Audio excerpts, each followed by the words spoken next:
Let's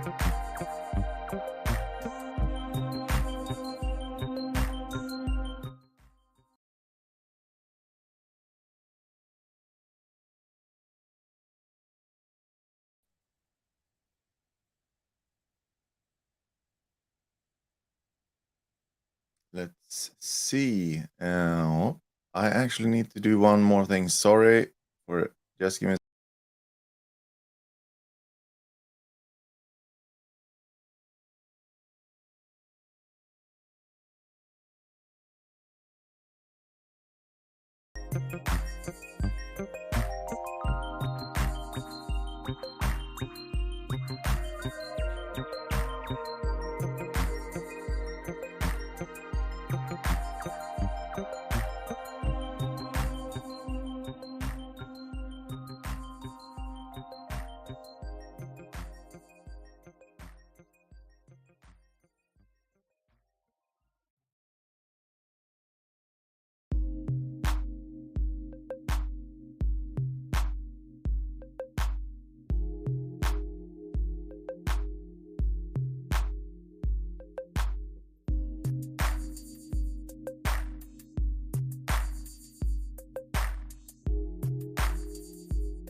And well, now finally here we are.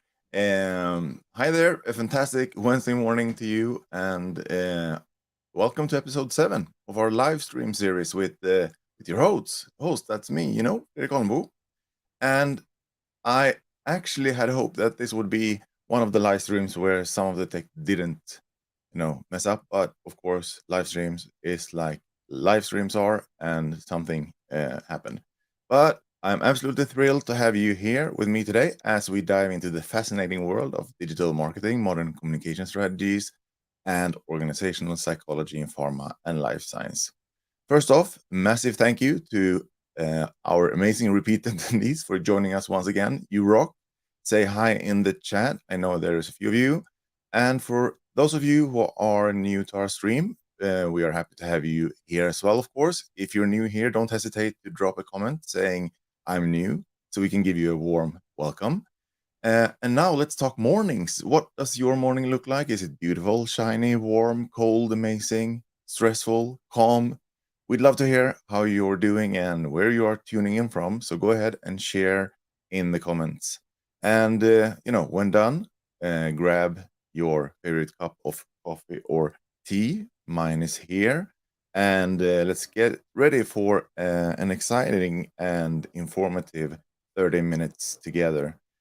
Before we begin, just to make sure that you get the most out of our time together, here are a few tips. First of all, number one, this is going to be recorded, and so you can watch this afterwards. If there is any problems you have, just send me a message and I'll help you. Second, we want to hear from you. Comment in the comment field and engage with us by sending your questions, thoughts, and comments. Interaction is key in these live streams. And with that, all right, while you're sharing your morning vibes and locations, I'll set the mood with some upbeat tunes and then jump straight into today's captivating topic. So let's do that now.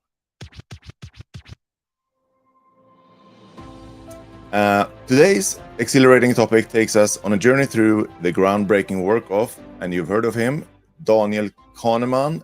He's a renowned Israeli-American psychologist and author. He's born actually in 1934 in Tel Aviv and now lives in the United States.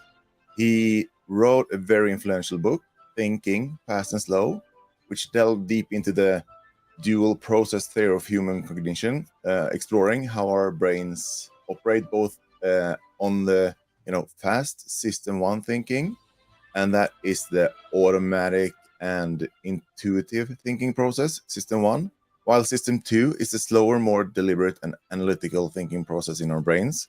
And well, it's a very, very thick and sort of heavy book to read, but it is absolutely fascinating. But hold on to your hats, because there's more. Kahneman, being 89 years old, he's recently released a new book. Well, why not, right? 89, why not write a new book? And it's called Noise. It's a book that blew my mind when I read it, which, the book uncovers the often overlooked aspect of noise or errors in human judgment and decision making.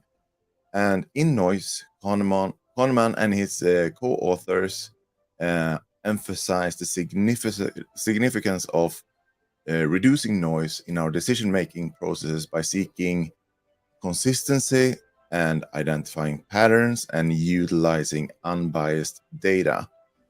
And it's right here that we begin to sort of connect the insights in the book to our everyday work in commercial organizations. So by applying examples in this book, we can now ask ourselves new questions about how we work, with the goal to enhance the efficacy and effectiveness of our digital marketing communication strategies. And what I've done is that I pulled together a short slide deck with the examples from the book, and I'm going to present that now. And as you all know, I'm running everything from my computer here, and we are now very soon going to see, first of all, just a very, very brief overview of me and my, what I call brag board, the companies that I've worked with and what I've done. And with that short introduction of who I am, I would hope that if we aren't connected on LinkedIn, please do so. I am truly proud of all the connections I have on LinkedIn, and provides me with the opportunity to reach out with things like this, getting a lot of post impressions on the things that I do. I love that. It's great to have that network, and the network brings so much back to me. So it's amazing, and I thank you for that. Back to Kahneman. Here is Kahneman, and the basic foundation in his book is that wherever there is judgment, there is noise, and more of it than you think. And it can be, judgment and noise within oneself. Because if you get a question now and you get the same question in 3 years, you probably have changed so much that the what do you say? As you see, I need to remove some things. That the answer you provide will be different, right? And with that, he gave us a short example. And is there anyone of you who have been trying to shoot at targets, like with an arrow or with a gun or a rifle? I have. My father is a hunter, so I have. And the example that we have here is how noise and bias affect judgment accuracy. Okay, so we have here 4 teams: team A, B, C, and D. And team A is a very good team. They are skilled, and their sights are precisely, sorted and fixed so that they hit the center with almost every shot they do. Team B, on the other hand, they are not so skilled, and they are sort of all over the place. Team C, they are, I would say, skilled, but their sights aren't precise. They are sort of off the mark. And then you have Team D, which is a team that is both not very good shots, and they don't have sights that are I don't even know the English word for it, but fixed so that they can hit the bullseye. And we can with this say that team A is accurate, that team B is noisy, team C is biased, and team D is noisy and biased.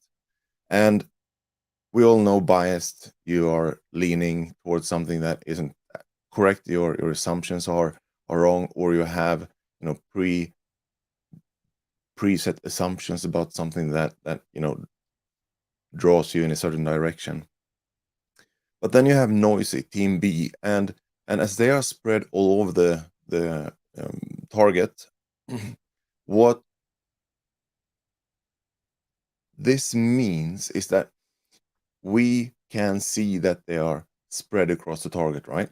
And this is an image that is here and now. We can see it here and now. If we, on the other hand, would make an average assumption or summary of a year with team B's results as our foundation, the average of these hits is actually, and I've done it so that if you take an average of it, you're in bullseye. But let's say that these black dots represent the sales rep in the northern part of Sweden, and this is Gothenburg, and this is Malmö, and this is Örebro, and this is Stockholm, and you have these people and you ask them the same question, which this of course is, from which they make a judgment, you will get different answers. But still, if you look on this as an average, the average outcome of the results of their work over a year or over 6 months will be a bullseye. So wherever there's judgment, there is noise, and more of it than you think. The thing is that, all right, with this, we have the results. We can see that this is a score 5 and this is score 10 and so on and so forth. But we don't often work with this as our view of the world. It's more like this. We are working and thinking, and we can absolutely see that we are asking the same question to all the sales rep, and we get roughly the same answers, or quite exactly the same answers, or very close to each other. Team B, we get very varied answers. Team C, we get the same answers, and Team D, we get varied answers. But the thing is that we can't really see or understand if we don't have the target as our visual aid to understand if Team C or Team A, if there's anything that differs them apart or make them different, because they are both very close to each other in what they answer.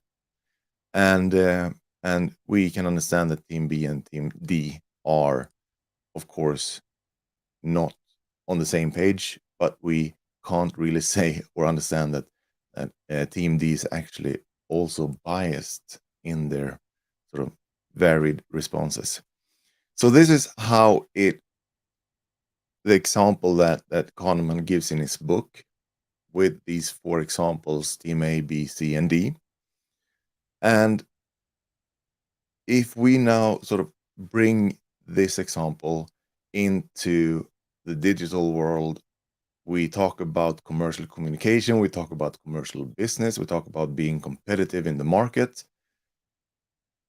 We talk about the importance of data, right? And one of the very current and super important areas for pharma companies today is customer engagement. You have customer engagement roles popping up all over the industry. Customer journey managers. We have a lot of focus on that on the local level, but also regional and global level. And when I was at the Pharma 2022, data and data insights was a very, very hot topic. And I would say summary of what was being said there was that it's not the issue that we don't have enough data, it's that we can't really pull any actionable insights from the data. But let's take that down to the local level and just look at it from sort of a helicopter perspective. We have a generic event. Let's imagine we are going to run a webinar, and we begin to plan that webinar. As it is in most of our companies, pharma companies, there are so much going on, so that the typical scenario is when you actually manage to get all the admin in place and all the approvals in place and everything is in place and regulatory approved just before the actual event. And with that, you're so happy that everything, came into place and that the technique worked much better than mine did today. And then, the event went well. And with that, you move on to your next thing on your to-do list. What we must begin to do, and this is sort of the foundation of this live stream, is that we need to start curious and then become obsessed about data. And the maturity of an organization, one really significant part of that is, and I talked to Per Hylén, he's on this stream. We talked about closing the loop.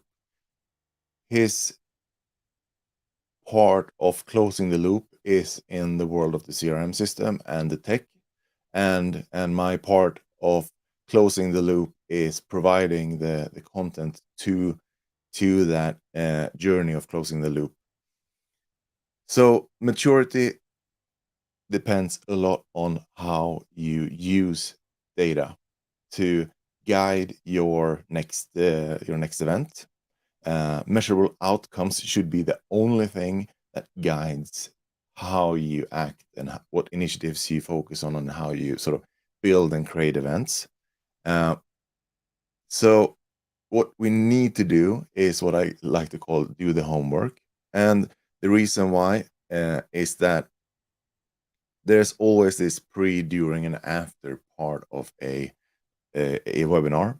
And in the pre part of the webinar, what we must do when we plan is to also book at least 2 or 3 meetings after the event to look at the data. One being with the external consultant, the KOL that we hired for the presentation, maybe. One internal with the actual team that did the work, and one internal where we share best practices across the organization with the broader team. And that is the basics today. That is how we must plan the steps after the event, because the fundamentals, the basics, is something that is always moving, and the dashboards, the IT solutions, the new processes that we got now during the pandemic, they are here to say they will never disappear. It will just become more and more fundamental to actually work with this set of data and gathering insights from the event that we do. And that means that we must be really granular in how we collect data, that we have a planning process in our pre-phase where we plan how to be able to make analysis of different channels, even different sales reps, even different postal mailings or banners, or all promotional initiatives that you do.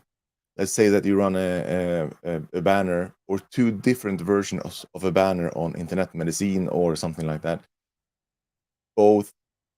Each one of these 2 should have its own tracking link, so that you can decide, all right, it was actually the square banner that provided us with the better results than the rectangular one, or the postal mailings looking like this, or the sales rep in this region. It can actually be, if you have a way to track the effectiveness of different sales reps, you can make that into an incentive, competition, and get more more insights from that.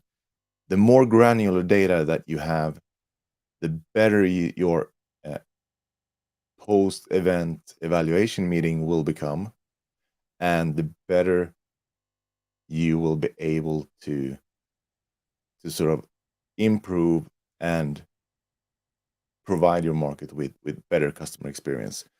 So what we need to do is basically, as I said, do the homework. And homework in a commercial organization is based on customer knowledge and insights. It's based on data, and it's optimized per channel. And these three statements can't really come into fruition if you don't have that granular insight and that time for discussion of what is working and what's not working. And if you come back to Kahneman's example here, we can see that team A is an accurate team. Team B is a team working without a focal point, and team C is basically lacking data. They are accurate, but they are lacking data, so they are biased. And then team D is lacking both data and a focal point. And let's remember one thing, and that is that for customer experience to work from the marketing department, customer experience is what sales is doing every day, providing good customer experience. They are always working with customer engagement, getting the customer engaged in the collaboration and the discussions. But then we have the marketing department, and marketeers are no longer solely responsible for good marketing. All of that is basically a cross-department collaborative effort. So this, with the accurate, no focal point, lacking data and focal point, that is something that all departments must begin to look at, so that we can sort of improve overall. And the focal point in this case is, of course, gathering that granular data and making time so that you can evaluate and use that data for your next event. This means that each event must get more time. You need to carve out more time for each event, which means most likely that you have to do fewer events. And this is my really big sort of ask of the industry as a whole. How would it look like if you challenge 30% of what you have planned, not said that you would do, or is already sort of decided, but 30% of what you plan to do? If you challenge that to see if you can reschedule, don't do at all, or combine different things you want to do into one, how would that look like? Just do that exercise together with your team to see how that would look like and see what the outcomes would be. Because you must be able to be more precise in your foundation work, in the preparation before an event. I would say that quite often it's the foundation that is lacking in pharma companies. When I worked with them, we always try to optimize, and we optimize things that we see as problems. And I once heard that the pharma industry has acceleration. Okay, here it is. Acceleration like a Vespa, but brakes like a Lamborghini. And it is like, if we see a problem, we push the brakes really hard, and then we try to optimize the issue that raises. And we have three different steps. It's the foundation, it's optimization, and it's automation. And when I talk about these things, we don't focus on the foundation. And what I mean with foundation is basically vision, cross-organization, go-to-market goals in individuals, in individual yearly goals and objectives, persona-focused database, commercial content, knowledge and education plans, new processes that support agile communication, and then today's topic, data analysis and reporting, and with the example of the, Kahneman's book Noise. So we don't focus on foundation, we focus on optimization, while we actually should carve out more time to be more fundamental to our approach. Because if, as we saw with Michael Jordan, if we get their fundamentals right, everything else will rise. So if we summarize this, the foundation is the most important part. Always think, is this the foundation of what I need to do?